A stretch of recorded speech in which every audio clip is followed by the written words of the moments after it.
14 महीने तक चले किसान आंदोलन ने प्रधानमंत्री मोदी को घुटनों पर ला करके खड़ा कर दिया और सदन में आकर के देश के प्रधानमंत्री किसानों से माफी मांगते हैं और ये कहते हैं कि हम किसानों को समझाने में कामयाब नहीं हो पाए। और यही आपका हाल होगा। और किसी ने कहा है कि धीरे धीरे रे मना धीरे सब कुछ होए, माली सींचे 100 घड़ा, ऋतु आए फल होए, ऋतु आए फल होए।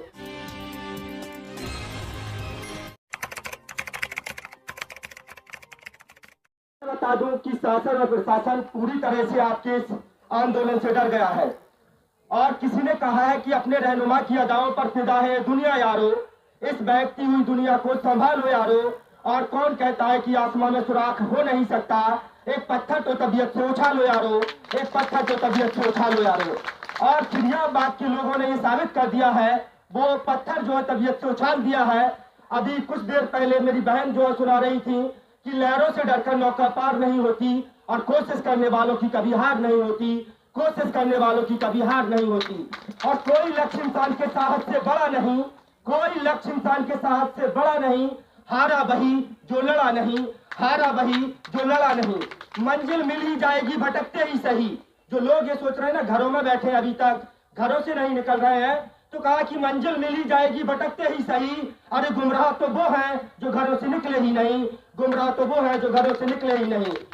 जिस तरह से लगातार आप लोग आंदोलन कर रहे हैं और कुछ लोग जो है घर में बैठे ये सोच रहे हैं, तो मैं उन लोगों से बता देना चाहता हूं कि जिस तरह से कहा है कि जलते घर को देखने वालों फूस का छप्पर आपका है, जलते घर को देखने वालों फूस का छप्पर आपका है। आग के पीछे तेज हवा है, आगे मुकद्दर आपका है। और उसके कत्ल पर मैं चुप था, मेरा नंबर अब आया। उसके कत्ल पर मैं चुप था, मेरा नंबर अब आया। मेरे कत्ल पर आप चुप हैं, अगला नंबर आपका है, अगला नंबर आपका है। सबका नंबर आएगा जो लोग यहाँ नहीं पहुंच रहे हैं।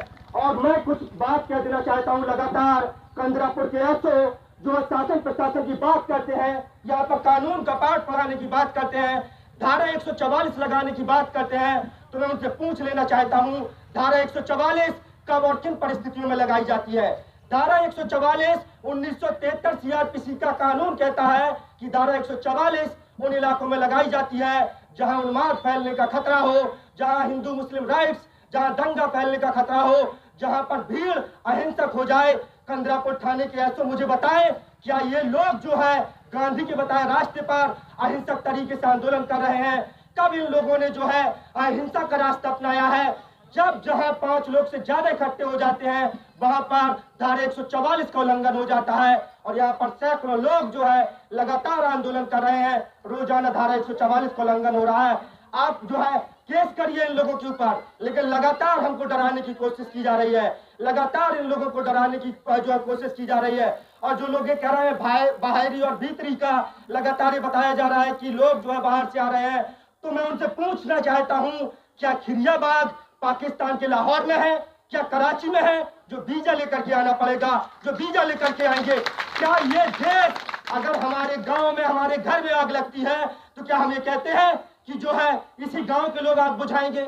अरे जो बाल्टी लेकर के आएगा, जो हमारी आग बुझाएगा, वो हमारा दोस्त है, वो हमारा भाई है, उसका स्वागत है। अगर आज खिरियाबाग के लोगों की 8-10 ग्राम सभाओं की जमीनों पर आज शासन प्रशासन की निगाह है और वो उसको लेना चाहती है, और जो हमारे साथ कंधे से कंधा मिलाकर हमारे साथ खड़ा होगा वो हमारा दोस्त है, वो हमारा भाई है, और हम उसका स्वागत करते हैं। कंदरापुर थाने कैसे बताएं, लगातार बाहरी और भीतरी का जो जहर घोला जा रहा है, जिस तरह से अंग्रेजों ने फूट डालो और राज किया। हमारा ये जो आंदोलन है एक परिवार है, और परिवार में हो सकता है मतभेद हो जाए, लेकिन मनभेद हमारे परिवार में न कभी था और न कभी होगा। और इसी वजह से लगातार मैं कहता हूं कि जिंदगी में एक हुनर यदि आजमाना चाहिए, और जंग अगर अपनों से हो तो हार जाना चाहिए, जंग अगर अपनों से हो तो हार जाना चाहिए। हमारे सभी लोगों से बता देना चाहता हूं कि हम लोग जीत की तरफ अग्रसर हो चुके हैं। शासन प्रशासन डरा हुआ है और हम लोग जीत की तरफ अपना पहला कदम चट्टान की तरह बढ़ा चुके हैं। और एडीएम का कल का बयान तमाम प्रमुख अखबारों में छापा गया। मुझे लोग कहते हैं मैं पत्रकार हूं, लेकिन पत्रकार होने से पहले मेरी ये ड्यूटी है, मैं किसान का बेटा हूं, किसान परिवार में पैदा हुआ। और मैंने इस आंदोलन को जिस दिन यहाँ पर डीएम जो है पहुंचे और डीएम ने ये कहा और तमाम मेन स्ट्रीम मीडिया ने चलाया, आज तक एएनआई और तमाम बड़े चैनलों ने चलाया कि अब जो है कि डीएम के मनाने पर, मनोबल करने पर जो किसान हैं उन्होंने अपना धरना वापस ले लिया है। ये मैसेज कन्वे हुआ, उस दिन उसको काउंटर करने वाला मैं था और मैंने उसको काउंटर किया और पूरा वीडियो, पूरा फुटेज मैंने लगा करके कहा कि किसानों को धमकाने पहुंचे डीएम जो है किसानों का विरोध देखकर उल्टे पैर भागे, और यहाँ से सारे जो वीडियोज हैं मैंने चलाए। डीएम मुझसे मेरा नाम पूछते हैं, डीएम कहते हैं कौन पत्रकार था, कौन पत्रकार ने इस तरह का थंबनेल बनाया है। अरे मैं डीएम साहब से बता देना चाहता हूँ, जिलाधिकारी महोदय आप जनता के लिए हैं, आप जनता के नौकर हैं। हमारे टैक्स के पैसे से आपकी गाड़ी का ईंधन आता है, आपकी गाड़ी में डीजल और पेट्रोल भरा जाता है। अरे हमारे टैक्स के पैसे से आपकी गाड़ी आती है, आप जनता के लिए बनाए गए हैं। और मैं कह देना चाहता हूँ शासन प्रशासन से, जो आज जो है अपने आप को शहंशाह समझ बैठा है, तो कहा है कि तुमसे पहले जो एक शख्स यहाँ तक नसीह था, तुमसे पहले जो एक शख्स यहाँ तक नसीह था, अरे उसको भी अपने खुदा होने पर इतना ही यकीन था, अरे उसको भी अपने खुदा होने पर इतना ही यकीन था। और कहा कि जिस तरह से लगातार शासन प्रशासन ये समझ रहा है, तो कहा कि शोहरत की बुलंदी भी पल भर का तमाशा है, शोहरत की बुलंदी भी पल भर का तमाशा है। जिस डाल पर बैठे हो वो टूट भी सकती है, जिस डाल पर बैठे हो वो टूट भी सकती है। आप राजा समझने की सरकारें 5 साल में बदल जाती हैं। आप जो है ग्लोबल इन्वेस्टर सबमिट कर रहे हैं, आप बता रहे हैं कि हवाई जहाज पे जो है हवाई चप्पल पहनने वाला हवाई जहाज में सफर करेगा। अरे यहाँ पर कितने लोग हैं, हमसे पहले वाले जो वक्ता, हमारे जो सीनियर साथी थे, उन्होंने बताया कि वो 4 या 5 बार जो हवाई जहाज में सफर किए हैं। हमारे लोग जिनके पास जो है बढ़ती महंगाई, गरीबी, भुखमरी, बेरोजगारी, तमाम तरह की समस्याओं से जूझ रहे हैं, कि इनके पास इतना पैसा है कि ये जो है कभी हवाई जहाज में सफर करेंगे।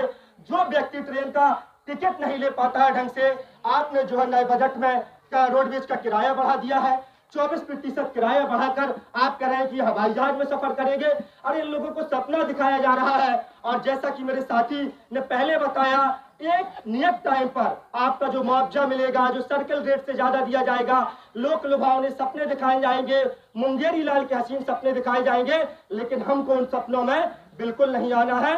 क्योंकि जिस तरह से अगर हम अपनी जमीन का सौदा और किसी भी तरीके से अगर हमारी जमीन छीनने में कामयाब हो गए, तो यहीं पर जिस तरह से बताया चौका चूल्हा और किसी के घरों में नौकरी करनी पड़ेगी। और हमको ये कतई बर्दाश्त नहीं है।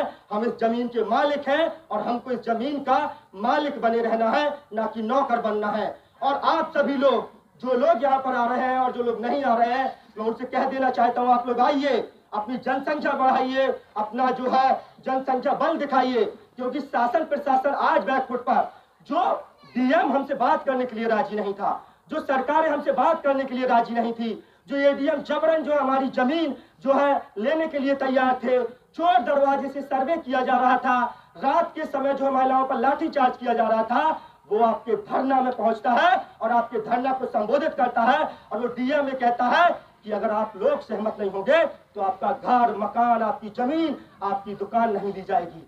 ये आपकी सबसे बड़ी जीत है कि आप जो है डीएम को अपने धरना स्थल पर बुला लेते हैं और वो डीएम आपके धरना स्थल पर आकर के आप लोगों को संबोधित करता है और कहता है कि आपका घर, मकान और आपकी जमीन आपकी बिना सहमति की नहीं ली जाएगी। लेकिन ये भी एक छलावा है, ये भी एक छलावा है। उस दिन मेरे साथी मुझसे बड़े भाई राजू यादव उठ करके जब सवाल जवाब पूछते हैं, तो डीएम जो है उनके सवालों का जवाब नहीं दे पाते हैं। वो कहते हैं कि इसकी क्या गारंटी है, हम कैसे मान ले कि हमारी जमीन और मकान सुरक्षित है। वो कहते हैं मैं आश्वासन तो दे रहा हूं मीडिया के सामने, लेकिन डीएम शायद ये भूल जाते हैं कि मीडिया की बाइट या मीडिया की किसी बात पर कोर्ट और कचहरी में कोई मान नहीं है, कोई नहीं मानता है। आप मीडिया के सामने क्या कहते हैं, आप एक IAS अधिकारी है, कल को आपको गृह मंत्रालय उठा के, आपको शासन उठा के दूसरी जगह आपकी जो तबादला कर देगा, फिर ये लोग कहाँ जाएंगे, कहाँ जाएंगे, आपकी बात का क्या मायना है। उस समय डीएम जो है सवालों का जवाब नहीं देते हैं और उसके बाद जो है कहते बस मैं आश्वासन दे सकता था, मैं जितना दे सकता था मैं आश्वासन दे सकता था, और उसके बाद जो है भागने लगते हैं डीएम, सवालों का मुकाबला नहीं कर पाते हैं। क्योंकि उनको पता था कि वो जो है उनकी नियत आपको बराबर आपका धरना स्थगित करके, क्योंकि मैं कह देना चाहता हूं, एक बार जो धरना सुचारू रूप से संपन्न होता है, अगर उसको स्थगित किया जाए, समय पर रोका जाए, तो फिर आप दोबारा उसको उतने अच्छे तरीके से कभी शुरू नहीं कर सकते हैं। अब जो है जिस तरीके से आपका धरना चल रहा है, जिस तरह से आप लोग इसको बढ़ा रहे हैं आगे, तो मैं कह देना चाहता हूं कि आपका जो धरना है वो अपने मुकम्मल अंजाम की तरफ बढ़ गया है। आप लोग बहुत जल्द जो है जीत का जश्न मनाएंगे। ये जो लोग ये कह रहे हैं, एडीएम का बयान है कि किसानों से कई दौर की वार्ता हुई, किसान अपनी जमीन घर मकान देने के लिए तैयार नहीं है, तो अब जो है विस्तारीकरण रोका जाता है। स्टे आया है, रोका गया है, शासन प्रशासन रोकेगा। 2024 का चुनाव भी है, इनको सत्ता से प्यार भी है।